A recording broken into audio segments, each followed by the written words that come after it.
en la oscuridad, en el naufragio y sin destino.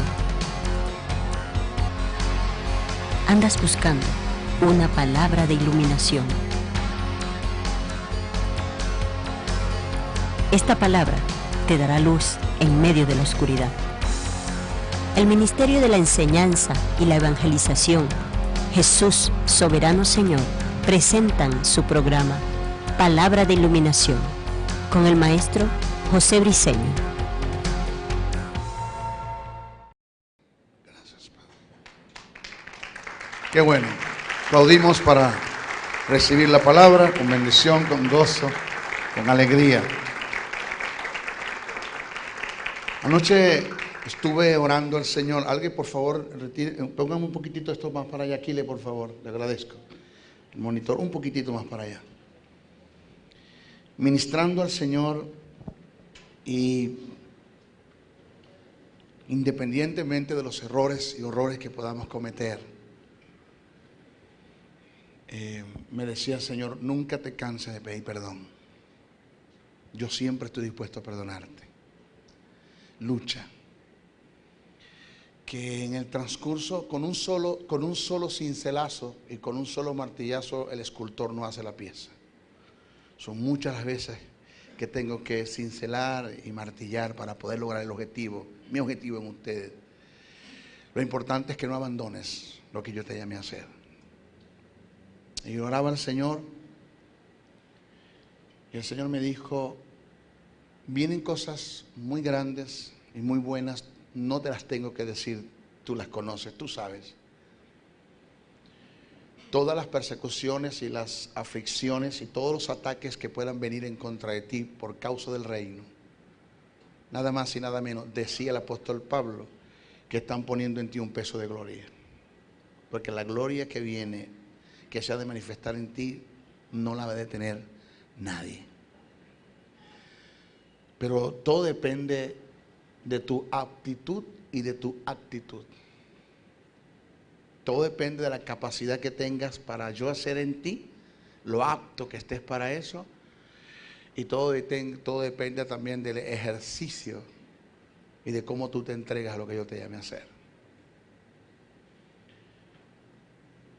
Y me dijo el Señor, en mi iglesia, esto es fuerte, pastor, lo que voy a decir, en mi iglesia, oído, no estoy diciendo en esta iglesia, en mi iglesia hay mucho pecado. Por favor, cuando hablamos de pecado, no se vaya a los extremos, porque nosotros juzgamos el pecado del ombligo para abajo, pero los pecados que se hacen del ombligo para arriba nadie dice nada. Juzgamos un acto de fornicación, de adulterio, pero hay mucho motivo incorrecto en el corazón de la gente. Gentes que se cuidan de adulterar y de fornicar, que eso es bueno hacerlo, pero no se cuidan de los motivos incorrectos en el corazón, del odio, de la contienda, de las raíces de amargura, del chisme, del brollo, de la censura. Y de eso creo que tenemos que cuidarnos. El Señor me dijo, yo necesito que de parte de ustedes haya una entrega, pero una entrega. Le decía a Aquile, vienen cosas impresionantes. Estaba saltando y yo decía, wow, se está moviendo en una unción, en un sentir del Espíritu, aunque muchos no capten eso, pero yo pude captar y pude ver la fluidez, el mover del Espíritu que había y que hay ahora en estos momentos. Pero mi aptitud y mi actitud tienen que ver y están en proporción directa, señores, como un quebrantamiento. ¿Qué es lo que yo quiero transmitir? No, yo me hice a la tarea de no comportarme en el púlpito como un predicador. No. Yo quiero ser un mensajero, portador de un mensaje, que te lo voy a entregar hoy y de usted depende si usted lo toma o usted lo deja. Este mensaje que yo voy a dar hoy, yo sé que puede cambiar y que va a cambiar y que va a traer cambios impresionantes en su vida. Búsquese en el Evangelio Mateo capítulo 26, verso 36 al 46.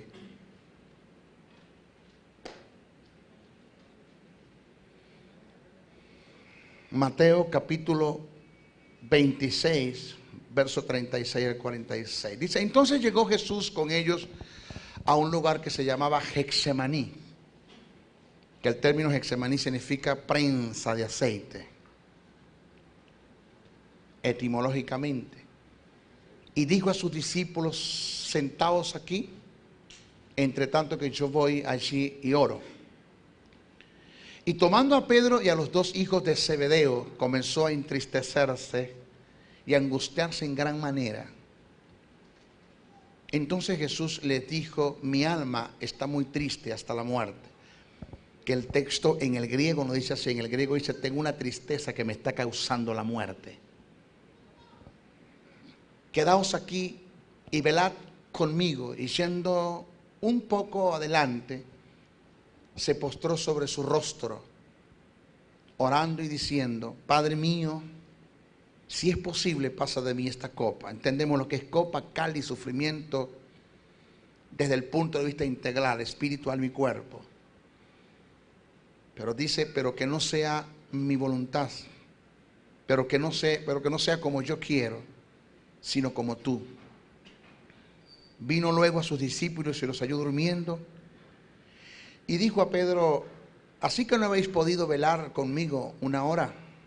Usted puede observar allí cómo es la única vez que Jesús pide a sus discípulos que oren por él. La única vez que aparece en la Biblia de esos resucitados. Eso no está en ninguna parte. Era tanto el momento que Jesús estaba pasando, duro, fuerte e integralmente, que pidió a sus discípulos que oraran por él. Imagínense eso. Velad y orad para que no entréis en tentación. El espíritu a la verdad está dispuesto, pero la carne es débil. Otra vez fue y oró por segunda vez diciendo, Padre mío, si no puedes pasar de mí esta copa, sino que yo la beba, hágase tu voluntad. Oiga eso, fíjense que la segunda vez que Jesús ora como que está un poquito más quebrantado. La primera vez dice, pasa de mí la copa, dice, si no puedes pasar de mí la copa. Fíjense, vino otra vez y los halló durmiendo, porque los ojos de ellos estaban cargados de sueño. Y dejándolos se fue de nuevo y oró por tercera vez diciendo las mismas palabras. Entonces vino a sus discípulos y le dijo, dormid ya y descansad, he aquí ha llegado la hora y el Hijo del Hombre es entregado en manos de pecadores. Levantaos, vamos, se acerca el que me entrega. Si usted se mueve a Filipenses, capítulo 2, versos 5 al 8. Filipenses 2, versos 5 al 8 dice, haya pues en vosotros.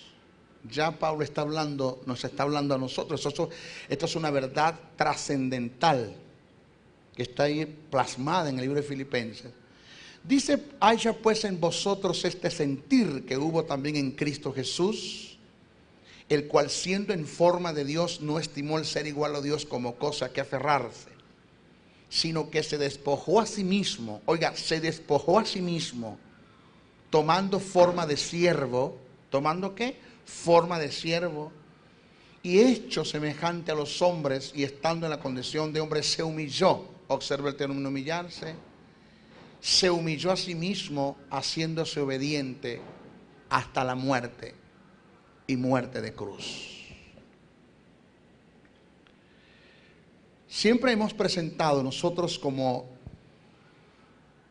hemos hablado cuando conversamos de la tricotomía del hombre. Creo que el pastor Andrés les está hablando un poquito del estado efectivo, ¿ya? Y hemos hablado de lo que es la tricotomía del hombre y mostramos por la palabra, según los registros de Pablo en Tesalonicenses más que todo, que el hombre es un espíritu, tiene un alma y vive en un cuerpo.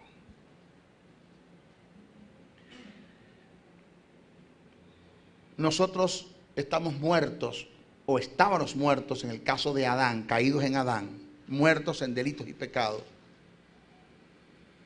Escuchamos el mensaje del Evangelio, las buenas nuevas de salvación, recibimos y aceptamos el plan de salvación, porque eso de que cuántos quieren aceptar a Cristo, eso no me cuadra mucho, porque tú eres tan bueno que Cristo tiene que esperar que tú lo aceptes. O sea, eso no es lo que dice la Biblia. Nosotros fuimos aceptos en Él. Él nos aceptó primero. Ahora nosotros tenemos que aceptar que Él nos aceptó. aceptar el plan de salvación. Lo hicimos, nacimos de nuevo. Pero indiscutiblemente, sin lugar a duda, en cada uno de nosotros hay un propósito de Dios para la vida. En cada uno de nosotros. Hay un libro que salió al mercado que se llama Vidas con propósitos, ¿ya? Y la Biblia en ninguna parte dice que Dios te hizo a ti con un propósito. No lo dice la Biblia en ninguna parte. Lo que sí dice la Biblia es que Dios nos hizo a nosotros para un propósito. O sea, óigase esto, presta atención. Dios primero pensó que iba a hacer contigo y después te hizo. Diga, ay. Primero Dios pensó que iba a hacer contigo y después te hizo. O sea, Dios no es el Dios que te hizo y después que te hizo, para la redundancia, dijo, ¿y ahora qué hago con este? ¿Dónde lo meto? No, Dios no es el Dios que está pensando que va a hacer contigo. Dios sabe lo que va a hacer contigo ya. Y ante las manos de Dios somos útiles. Somos útiles, aunque la gente, el mundo, la sociedad, las circunstancias, el diablo, tus líderes, tu esposa, tu esposo, tus hijos, tus vecinos, sea quien sea, te diga que tú no sirves. Para Dios todos servimos. Somos útiles para Dios. Eso estamos claros, hasta ahí eso está bien. Hasta ahí eso está bien. Buenísimo, todo lo que hemos hecho, maestro, me gusta eso. A su nombre, gloria. Te puedes ir en lengua e interpretar de una vez. Eso está bueno. Pero ¿qué de allí a la realidad? ¿Qué del que en ti se cumpla verdaderamente el propósito de Dios en la vida para lo que Dios te hizo? Porque es degradante el pensar, decía yo en la escuela que tengo en Margarita, y no me voy a salir del tema, voy a hacerlo una verdad paralela para que me agarréis lo que quiero transmitir. Decía que el factor tiempo es tan determinante para Dios poder realizar sus tiempos sus kairos, en los cronos. Hablamos que los cronos es el tiempo de los hombres, que se define en segundos, en minutos, en horas, en días, en semanas, en meses, en años, en decenios, en quinquenios, en milenios, en siglos. Ese es el crono. Pero tenemos el kairo, que es el tiempo oportuno, específico, ajustado a la perfecta voluntad de Dios. En otras palabras, el kairo es el tiempo de Dios dentro del tiempo de los hombres. Y decía que el tiempo de los hombres es tan determinante para que Dios pueda llevar a cabo sus kairos, tan determinante que si nosotros no sabemos administrar los tiempos, los cronos, cercena la posibilidad de que Dios pueda en nosotros realizar su vida, su propósito. Hasta el punto que usted se va, por decirle algo, como decimos en el vocabulario cristiano, se va al mundo, usted se descarrió y está 10 años o 15 años en el mundo, y cuando usted regresa otra vez al Señor, usted pide perdón, la sangre de Cristo lo limpia de todo pecado, amén, eso es verdad, el perdón está allí, pero se corre la posibilidad, oído esto, de que lo que Dios quería hacer contigo no lo puede hacer por factor tiempo. Porque Dios sabe que lo que va a realizar contigo necesitaba de los 15 años que perdiste en el mundo, lo desperdiciaste, y para Dios comenzar a hacer en ti lo que quiere hacer, Dios sabe que el tiempo no le da para desarrollar lo que quería hacer contigo. ¿Están acá? Entonces, ¿qué tenemos? Tenemos un Dios que después de darte la vida y darte la justicia, entonces tenemos un Dios que empieza como a hacer un proceso, como el alfarero que quiebra y el barro y lo va moldeando y lo va moldeando hasta lograr hacer la pieza que quiere. Eso es lo que Dios va haciendo. Y eso se produce en el alma, que es la palabra suché, nefes del hebreo, suché del griego. Y sabemos que usted lo ha escuchado muchas veces de mi persona y del pastor Andrés y de otros predicadores, que el alma se compone de mente, de voluntad y emociones. La mente se compone de pensamientos, razonamientos, lógicas, intelectos e imaginaciones. La voluntad se compone de decisiones, intenciones, propósitos, gustos y deseos.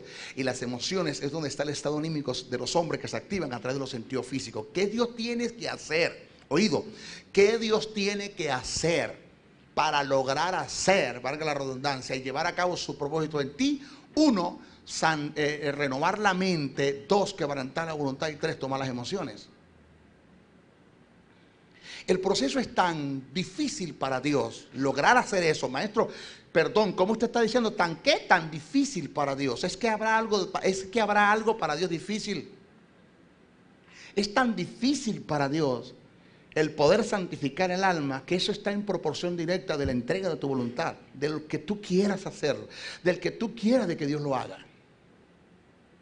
Jonathan Edwards, en una ocasión, esto lo entendió perfectamente.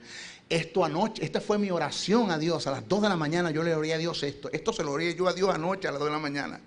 Jonathan Edwards vio tan importante y tan decisivo y determinante el que Dios pueda lograr renovar mi mente, quebrantar mi voluntad y canalizar mis emociones, que está en proporción directa de que yo me entregue a Él. Y Jonathan Edwards vio que era tan difícil para él entregarse a Dios, que le entregó a Dios su voluntad. Le digo, Señor, vamos a hacer algo para que no violes en mi libre albedrío. Haz conmigo lo que tú quieras, aunque yo no quiera que lo hagas. ¿Aló? En otras palabras, le dijo, constríñeme a servirte. Porque yo estoy viendo cómo estás tratando conmigo. Yo estoy viendo los cincelazos que estás tirando y cómo lo pelas. Cómo pelas el cincelazo, porque como pieza me quito, ¿no? Y el cincelazo se va al aire. Dios dice, pero usted es que no se deja moldear. Y yo lo estoy viendo por mi carne, por mis pasiones, por mis deseos, porque lo que yo quiero hacer, porque lo que Jesús dijo, el espíritu está presto, la carne es débil.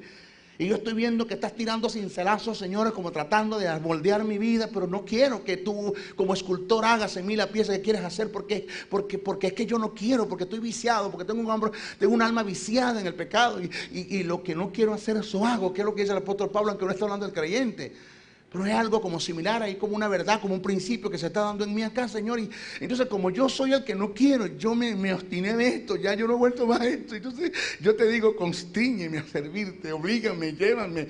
Señor, agarra mi voluntad, quebrántame, Señor, limao, haz conmigo lo que tú quieras.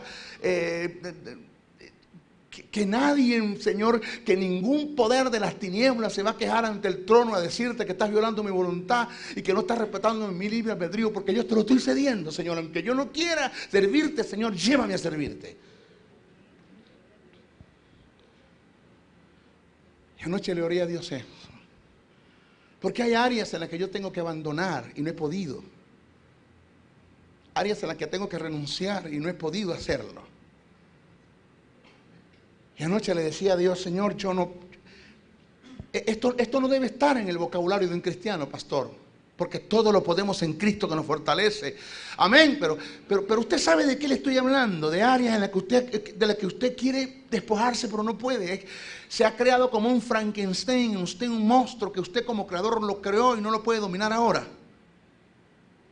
Pero usted sabe que tiene que abandonar eso, pero que no puede porque lo arrastra a hacerlo, pero que cuando lo hace usted se siente mal y llora el pecado que te hace y se siente mal y se arrepiente. Señor, aquí estoy, perdóname, ayúdame, Señor. Y es que no haya cómo hacer, porque hay un conflicto entre tu alma que no ha sido renovada todavía, tu mente, tu voluntad que no ha sido quebrantada, tus emociones que no han sido canalizadas y un espíritu que no quiere más nada con el pecado. Y tenemos un Dios en el cielo, hermano, traqueando los dedos en el escritorio del Tribunal Supremo en el cielo, de su escritorio, ya traqueando, esperando y mirando a Cristo. Cristo dice, ¿qué te pasa, papá? Estoy esperando que se decida. Porque las cosas que yo quiero hacer con ese negro, y las cosas que yo quiero hacer con esa mujer, y las cosas que yo quiero hacer con ese hombre, y las cosas que yo quiero hacer con ella y con él, ni siquiera tiene una idea de lo que yo quiero hacer con él. El Señor me dijo, cierra tus ojos, los cerré. Piensa algo que yo pueda hacer contigo. Piensa algo que yo pueda hacer contigo. Piensa lo más grande, hasta lo que tu mente te pueda dar, lo más grande que tu mente pueda alcanzarte de pensar. Y pensé de algo que Dios puede hacer conmigo. Me dijo, abre tus ojos. Cuando los abrí, me dijo, ¿sabes algo? Lo que tú pensaste de lo que yo puedo hacer contigo me queda pequeño para lo que yo puedo hacer contigo. Porque poderoso es Dios, dice el apóstol Pablo, poderoso es Dios para hacer en vosotros mucho más de lo que pensaste que Él puede hacer. Pero no depende de Dios en lo absoluto. El cambio que tuvo D.L. Moody fue cuando oyó un predicador que dijo unas expresiones: un hombre no sabe lo que Dios puede hacer con él cuando se entrega en su voluntad, cuando se entrega en sus manos. Y se quedó mirando. Eso fue un rema de Dios para él. Dijo: yo soy ese hombre. Y desde ese día se entregó, desde ese día renunció, desde ese día hubo una entrega, hubo morir.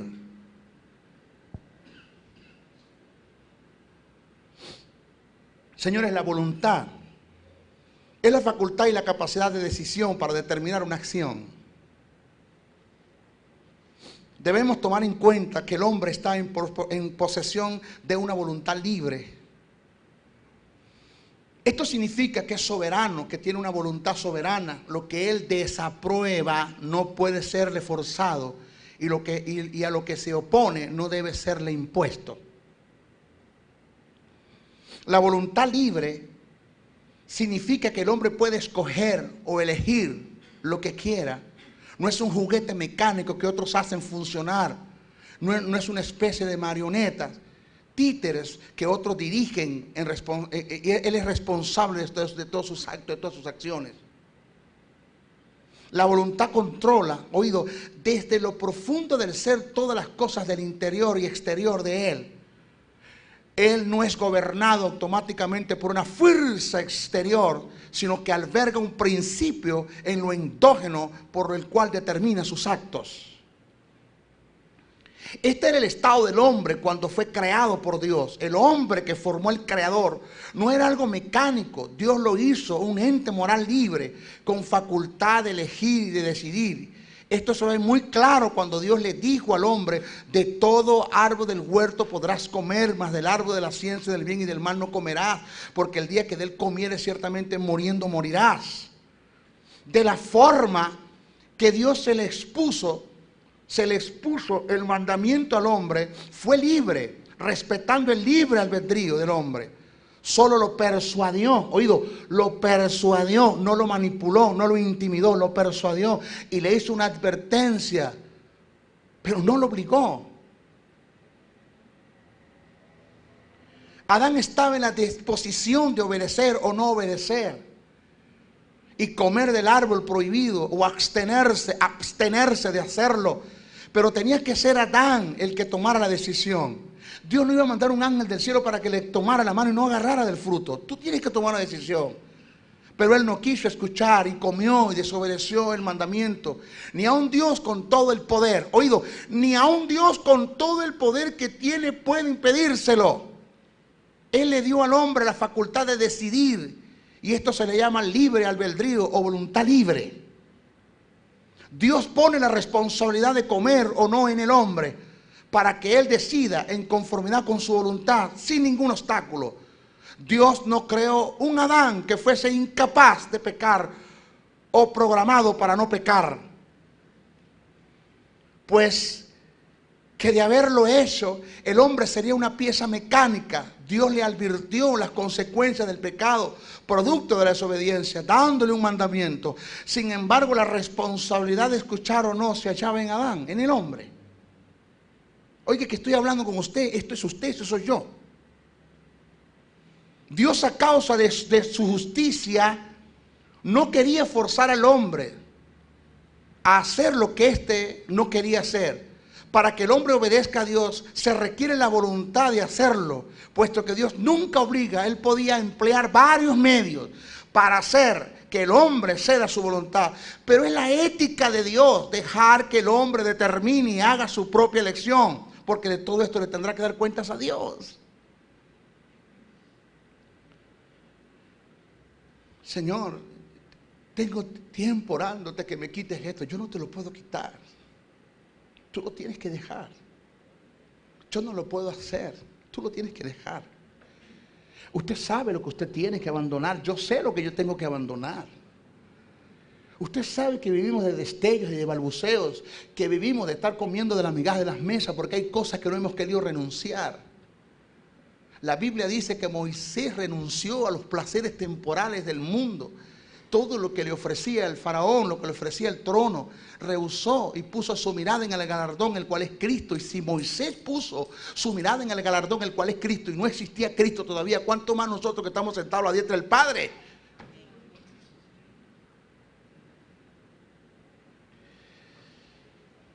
La voluntad es tan determinante en la vida de un hombre que la Biblia dice que Jesús tuvo que aprender la obediencia cediendo su voluntad. Dice, aunque era hijo, por lo que padeció, aprendió la obediencia, según Hebreos 5:8. Debemos tomar en cuenta que Jesús como verbo sabía lo que era la obediencia, pero no sabía lo que era obedecer. Eso fue lo que aprendió al experimentar la obediencia entregando la voluntad, según lo que leímos. Mateo 26, 39 al 42, Marcos 14, 26, Lucas 22, 42. Señores, el obedecer es fácil. Señores, oiga esto. El obedecer es fácil cuando no se confronta la voluntad. Cuando no se pone en riesgo el abandono de lo que más deseamos. Porque qué fácil para ti sería el que Dios te pida que hagas lo que a ti te guste hacer. Y qué fácil sería el que Dios te pida que dejes lo que tú no quieres hacer. Eso es fácil. Pero ¿sabe qué es duro? Cuando Dios te dice que renuncie a lo que tú más quieres hacer y que hagas lo que nunca te gusta hacer. Los momentos más decisivos para Jesús en cuanto a obediencia se dieron en el Getsemaní. Lo acabamos de leer. En su más íntimo deseo estaba evitar la copa que equivale al sufrimiento integralmente. Aunque la copa implicaba un sacrificio, era más importante ceder a Dios su voluntad y entrar en obediencia. Esto me hace acordar cuando yo leo el sufrimiento de Jesús integral en el Getsemaní. Entonces cuando toma valor el pasaje que dice, el que quiere ser mi discípulo, tome su cruz y sígame. Y el término no dice cruz, pastor, dice tome su madero, su estauron y sígame. Esto, señores, Dios no tiene panadería, se acabó el pan de piquito. Dios tiene reino. Reino, aló, reino, Dios tiene un reino.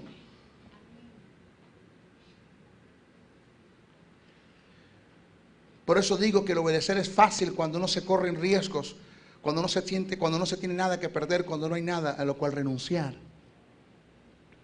Qué difícil es la obediencia que implica la entrega de la voluntad, renunciando a lo que más deseamos, a lo que más anhelamos, a lo que más queremos.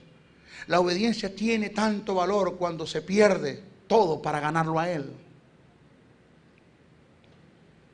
Señores, a veces Dios desvía el curso de nuestras vidas.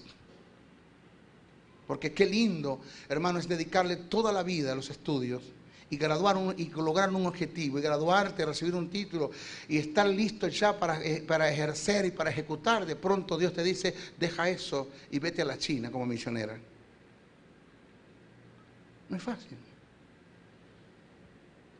No es fácil, porque a veces nosotros tenemos planes, pero Dios tiene otros. Y yo siempre he dicho que Dios trabaja con diseños. Y Dios trabaja con kairos. ¿Se acuerda aquel texto que dice, si Jehová no edifica, en vano trabajan los que edifican? ¿Sí se acuerda usted de ese texto? Déjeme decirle que en hebreo eso no dice así. En hebreo dice, si Jehová no planifica y te pone el fundamento, en vano trabajan los que construyen la casa. Tú no vas a poner a Jehová pegando bloque con los que pegan bloque, batiendo mezcla con los que meten mezcla. No, yo soy el que te presento el plan, el diseño y te pongo el fundamento que es Cristo. Tú vas a hacer y vas a construir como yo te diga que construyas en el fundamento que es mi Hijo. De ahí tú no puedes hacer más nada. Te pones a inventar, vas a estar pelando conmigo. Señores, el diseño de Dios es como un papel, como una maqueta. Como un gran papel, una maqueta. Aquí está el diseño. Si hay alguien, Pastor Andrés, que alguien quiere formar parte de ese diseño, pero no está aquí, no es tuyo. Si alguien quiere entrar en tu vida, búscalo en el diseño. ¿Está en el diseño de Dios? No, aquí no apareces tú. Salte de mi vida. ¡Aló! Vas a echar a perder el diseño de Dios en tu vida.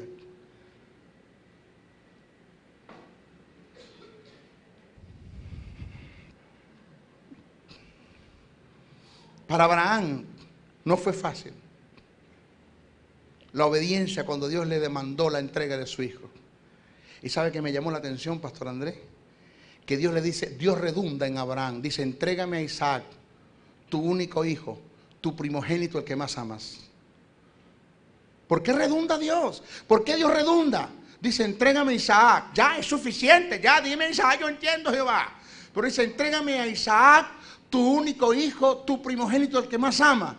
O sea, el redundar de Dios en la demanda hacia Abraham, lo que te quiere decir es que el lugar que Isaac cubría en el corazón de Abraham, cubría un lugar tan importante que en ese lugar no estaba Dios. Dios tenía que sacar a Isaac del corazón para colocarse él. Y hay cosas en la vida, en tuya, en la mía, que tienes que sacar, que Dios viene hablando contigo. Seres queridos que tienes que renunciar, metas tuyas que tienes que abandonar, dinero que tienes que entregar, bienes que tienes que abandonar muchas veces. No fue fácil para Dios el decirle a Abraham que dejara su tierra y su parentela para irse a una tierra que fluye leche y miel, que no había visto nunca. Y no es como dicen por ahí que Abraham era un pelado. No, Abraham tenía tierra, tenía extensión de tierra, tenía ganado, Abraham tenía todo. Y le dice a Dios, deja todo, hasta tu familia vas a dejar y vete a una tierra que fluye leche y miel. Te daré una tierra que fluye leche y miel. ¿Dónde está, Señor? Te la voy a dar. Sal. Y dice el texto que salió como los nómadas, como no sabiendo a dónde iba, más sabiendo lo que Dios le ofrecía. No es fácil. Y Dios va a empezar a demandar de cada uno de nosotros. Mire, escúcheme esto. Dios va a empezar a demandar de cada uno de nosotros. Y usted depende, hermano, de usted depende el que usted pierda la oportunidad que Dios le está dando para crecer. De usted depende que usted pierda la oportunidad que Dios le está dando para realizar en sí su propósito. De usted depende eso. Porque la obra de Dios se puede detener en usted, pero en Él no se va a detener. Dios va a seguir haciendo, Dios va a llevar a cabo su propósito, Dios va a establecer su reino, contigo o sin ti lo va a hacer. Porque si María le hubiese dicho a Dios, cuando el ángel se le aparece, yo no quiero ser la madre de Jesús, entonces el ángel se busca a Petra y punto. Y Petra dice que sí, tuviésemos la Virgen Petra y no la Virgen María. ¿Cuál es el problema? Aló, pero Jesús tenía que nacer. Amén. Ya.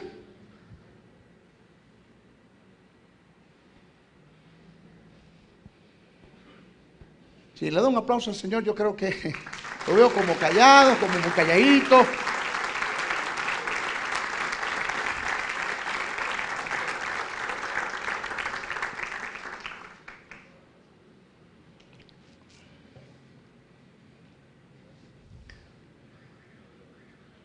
Señor, no olvide esta verdad. Nada de lo que perdamos por causa de Dios se le puede llamar pérdida, todo es ganancia. Diga, ay, amén. Señores, vuelvo a repetirlo. Nada de lo que perdamos por causa de Dios y su reino se le puede llamar pérdida, todo es ganancia. Porque Pablo dijo, porque todo lo que el mundo me ofrece, porque para mí lo que era ganancia, lo puse como pérdida con el fin de ganármelo a Él, de agradarlo a Él, de honrarlo a Él.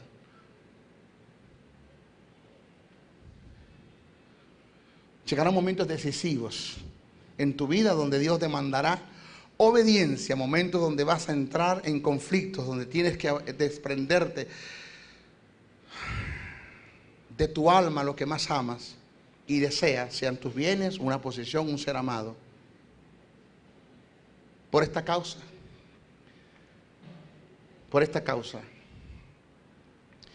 para que esos momentos lleguen, si no hay un quebrantamiento en ti, que es lo que tiene que ver con la voluntad, señores, te garantizo que vas a decir no.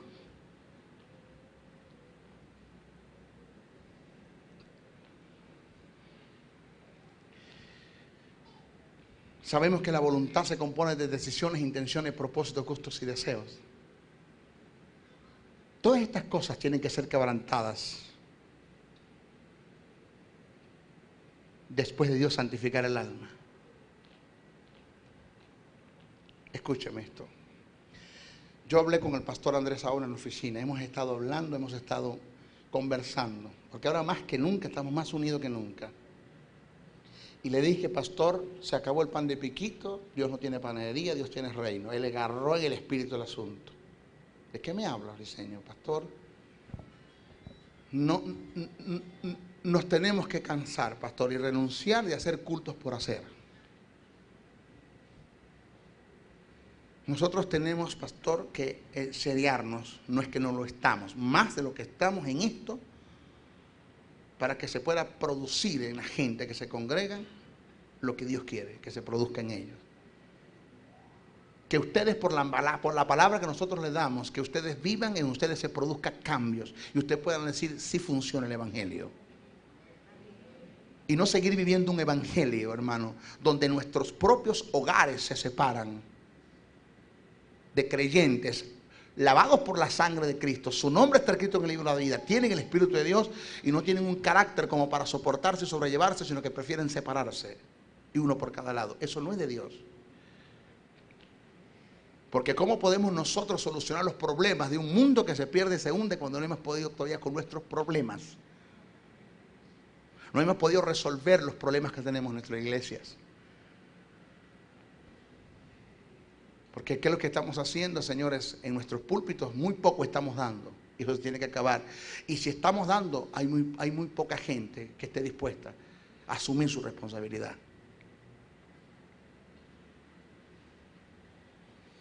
¿Qué es el quebrantamiento? Según las escrituras, el término quebrantamiento del griego es santalao. Mire lo que viene ahora. Santalao, que indica romper, aplastar, volver pedazos. Es el acto de caer sobre una piedra. Jesús dijo, refiriéndose al quebrantamiento, dice, y el que cayere sobre esta piedra será quebrantado, y sobre quien ella cayere le desmenuzará. Según Mateo 1, Mateo 21, 44, Lucas 20, 18. El término quebrantar, según el pasaje, tiene que ver, tiene que ver con la confrontación que viene de parte de Dios al conocer sus demandas. Y el desmenuzar del griego es klikmaos. Es el resultado que se da desde el punto de vista negativo por haberse resistido el quebrantamiento.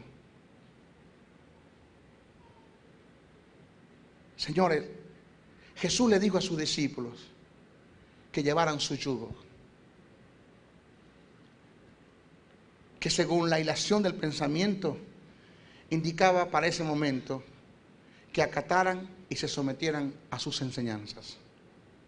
Dijo, llevad mi yugo sobre vosotros y aprended de mí, que soy manso y humilde de corazón, y hallaréis descanso para vuestras almas, porque mi yugo es fácil y ligera mi carga. Mateo 11, 29.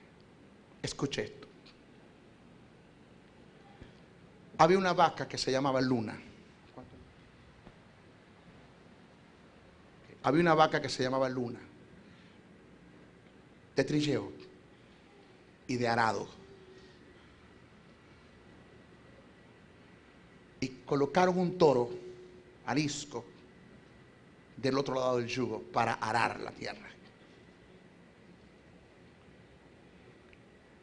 Y uno de los que estaban presentes, no conociendo el oficio, le dijo al que estaba haciendo el trabajo, perdón, ¿usted va a poner el toro ese con la vaca? Ese toro es arisco, la vaca es mansa, no lo descoyunta, no la va a herir. Y le dice, presta atención a lo que va a pasar. Y soltaron el toro con la vaca para arar. Y el toro en el camino, cuando quería subir la cabeza, la vaca se la bajaba. Cuando el toro quería bajar la cabeza, la vaca se la subía. Cuando el toro quería tirar la cabeza a la derecha, la vaca se la tiraba a la izquierda. Cuando quería tirar a la izquierda, la vaca se la tiraba a la derecha. Cuando el toro quería corcoviar, la vaca lo descorcoviaba. Cuando llegaron al final del camino y vinieron al rodeo, el toro venía arando manso como la vaca. Fue lo que Jesús quiso decir. ¿No sabes amar? Ponte el yugo. Yo voy de un lado, tú de otro, yo te voy a enseñar a amar. Aló.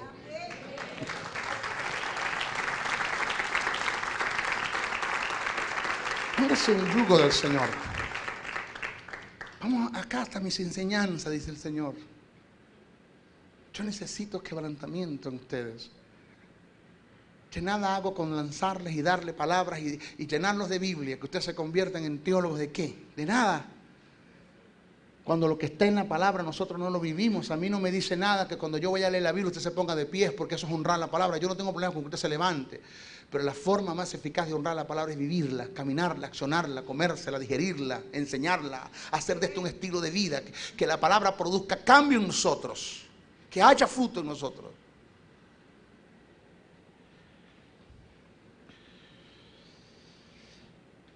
Quebrantamiento es el acto de desmoronarte, segmentarte, inutilizarte a fin de que todo tu ser pueda morir y Cristo pueda vivir en ti.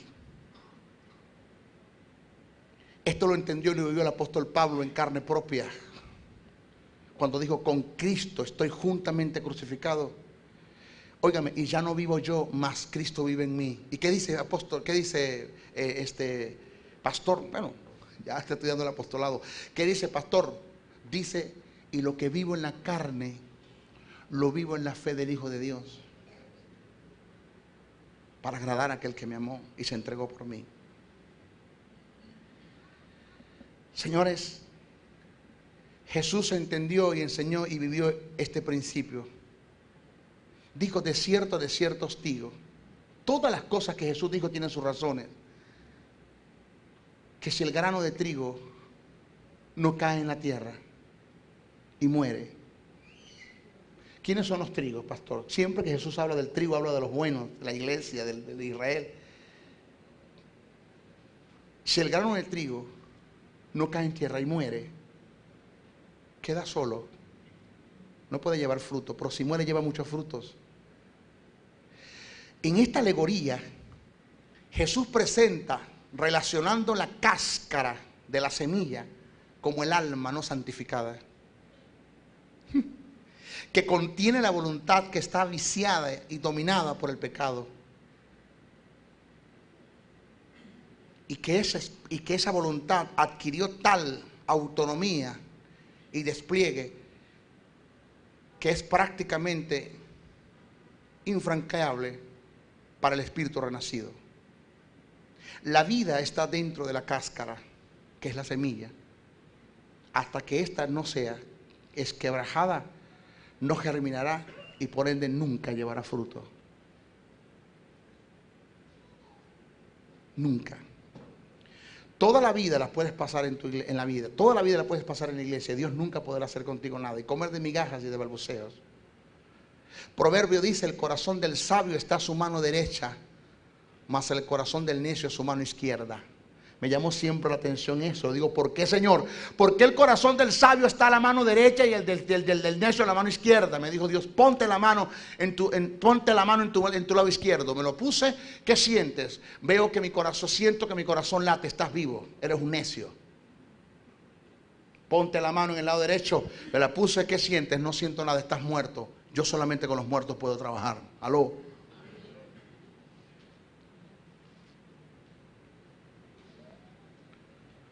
Señor, morir al yo es negarse a sí mismo. Es una entrega a la vida. Es una entrega al que tiene la vida. Es entregarse al que todo lo puede. Y esto es sabiduría. Morir es negarse para que Él crezca en mí, para que Él haga su vida en mí. Me acuerdo una vez, leí un libro de Paul Young-Ichot. El hombre se vino a tierra, pastor. Caos total. Y se fue a la azotea de su casa y se puso una pistola en la cabeza. Oiga esto, una pistola en la cabeza. Y le dijo a Dios: Señor, me mato, pero llévame al cielo. Y oyó a Dios cuando le dijo: cobarde. Le digo: ¿por qué me llamas cobarde? ¿No ves que mi hogar es un caos? Mi esposa me abandonó. Mis finanzas son un caos. La iglesia que visitas a pastorear puede tener 1000 personas. Ya no me queda ni uno. Es un caos. Señor, mi ministerio está en caos. Aún mi salud, porque tengo una tuberculosis que me está matando, expectorando los pulmones. Señor, estoy en caos. Y todavía me llamas cobarde. Le digo: Paul, ¿qué, Señor? Nunca se te olvida esta verdad. ¿Qué, Señor? Que del caos hice yo al mundo. ¿Aló?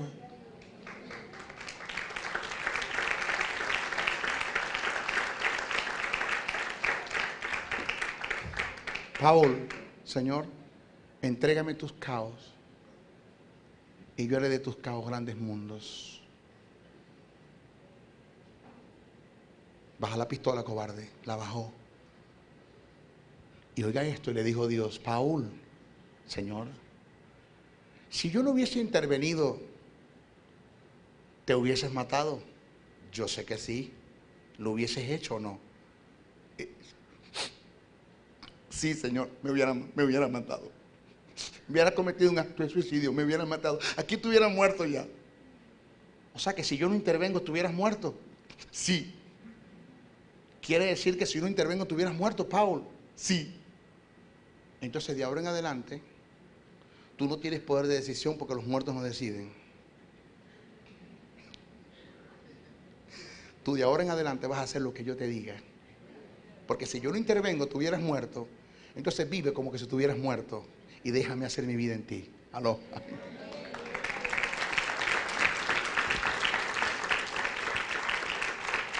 ¿Quién es Paul Leon-Schultz, pastor? El pastor de la iglesia congregacional más grande del mundo. ¿Sabe cuántos miembros tiene? Ya va por 1.500.000 miembros su iglesia, su congregación. Para reunir los líderes alquilan el estadio, aunque le caben 35.000 personas. Para reunir los puros líderes nada más. Un cultico con los líderes. Para tomar la cena con los líderes, 35.000 personas en el estadio. Pero fue un hombre que entendió. Kathryn Kuhlman le dijo a Dios esta palabra: Señor, los hombres a menudo nacen con una voz para cantar, con un oído para entonar, Señor, con belleza para modelar, Señor, con talentos para pintar. Yo en mi caso nací sin nada, no soy nada y no tengo nada. Si tú crees que puedes hacer algo con la nada, entonces la nada te entrego. Eso fue suficiente para que Dios le diera un codazo a Cristo. Esta está lista para usarla. Esa no tiene nada. Porque Dios escoge al vil para avergonzar a los sabios.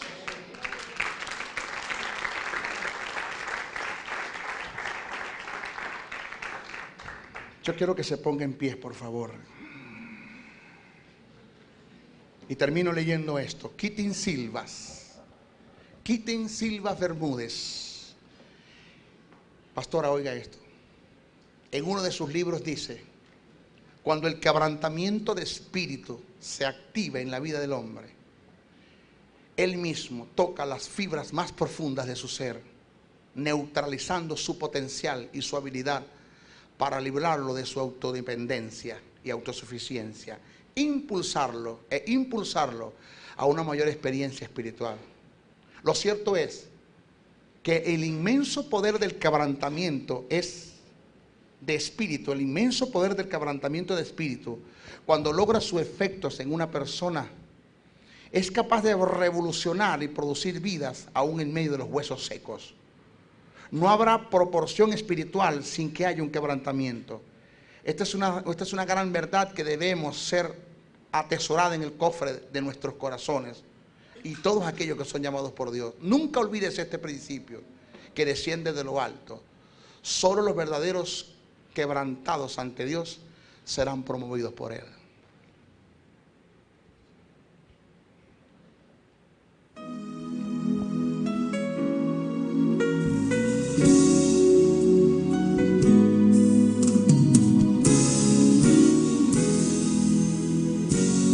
Yo quiero más de ti.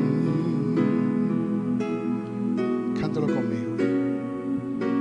Y habitar en tu presencia. Vengo para que crezcas tú. Dígalo. Cada día seré más como tú.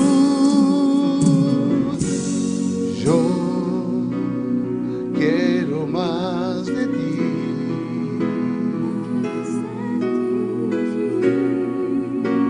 Habitar en tu presencia. Vengo para que crezcas tú. Cada día seré más como tú. Quebranto mi corazón, Dios, quebranto mi vida, entrego mi voluntad. voluntad. A ti todo lo que soy, Señor, todo cuanto tengo es tuyo. Yo voy a menguar para que crezcas tú. Dígaselo. Yo quiero más de ti.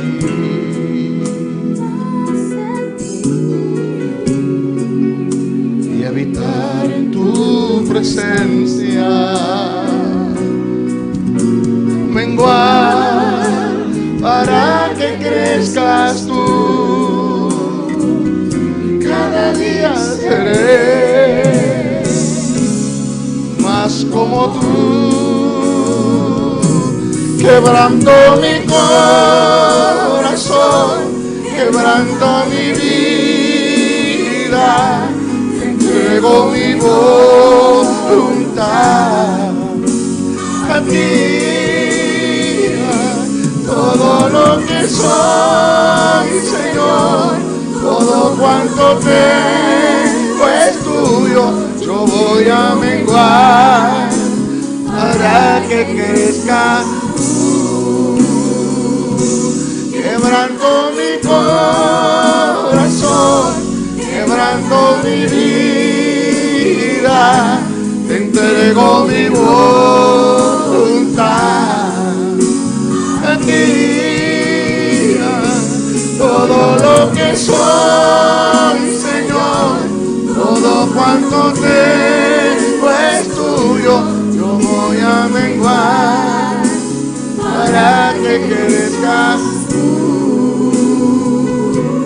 Yo voy a menguar para que crezcas tú. Yo voy a menguar para que crezcas.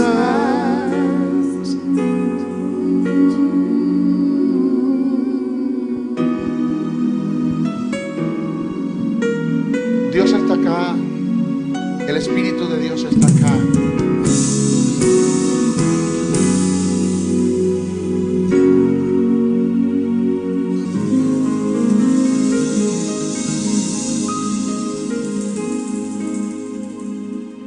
Yo quiero que usted dé un paso de fe y un paso de compromiso. Si has sido bendecido con esta palabra, comunícate a los teléfonos 0424-645-7043 y 0416-860-7602 y escríbenos al email josebriceno77@hotmail.com y a la www.reformatv.net.